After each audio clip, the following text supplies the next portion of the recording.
Good morning મિત્રો, welcome back to my new blogs. એવું છે ને, ખબર નહીં શું કહેવાય, આપણે આવડતું નહીં. હા, બસ તૈયારી કરી રહ્યા છીએ, દુકાન જઈ રહ્યા છીએ.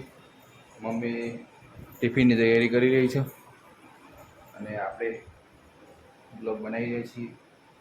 જઈએ દુકાને, કંઈક કરીએ નવું વાંચવાનું. તો રસ્તામાં વરસાદ ચાલુ થઈ ગયો છે અને અમે અટકાઈ ગયા છીએ. ધડાધડ વરસાદ પડી રહ્યો છે અને અમે કોઈના ઘરે અટકાઈ ગયા છીએ. શું મમ્મી, કેવું ફિલિંગ થાય?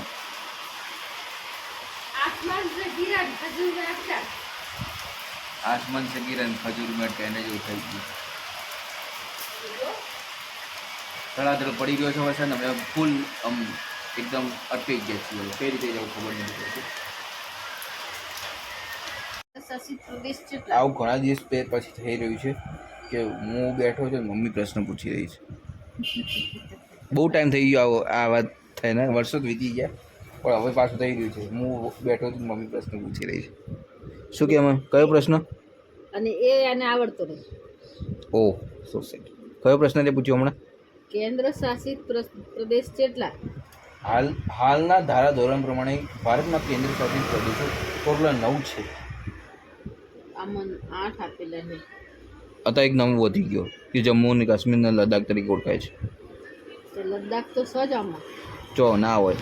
આ રહ્યું જો, દિલ્હી, અંડોમાન નિકોબાર આઇલેન્ડ્સ અને લક્ષદ્વીપ, દાદરા નગર હવેલી અને દીવ દમણ અને પોંડિચેરી, ચંડીગઢ, જમ્મુ કાશ્મીર અને લદ્દાખ. તો કયું બાકી રહી ગયું? દીવ દમણ હોય. દીવ દમણ આવે ને એટલે અલગ આવે. આમાં લખ્યું દાદરા અને નગર હવેલી અને દીવ દમણ. એ બધું અલગ અલગ હોય કે બે અલગ અલગ? દમણ ને દીવ બે અલગ અલગ આવે. જોયું? તમે આવું કદી જિંદગીમાં ત્યાં એક વખત કર્યું હશે એક સમયે, જ્યારે મમ્મી તમને ભણાવતી હશે ને તમે બેઠા બેઠા ભણતા હશો. ઘણો સમય છે, મજા આવે. શું કહ્યું મમ્મી? સો ગાઈસ, હવે કરી રહ્યા છીએ ઓનલાઈન કામ.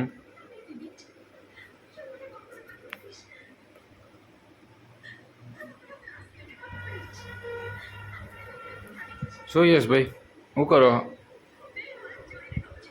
પપ્પા?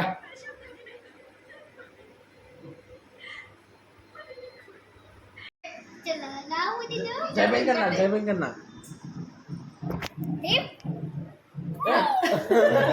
શું કરીશ? શું છે?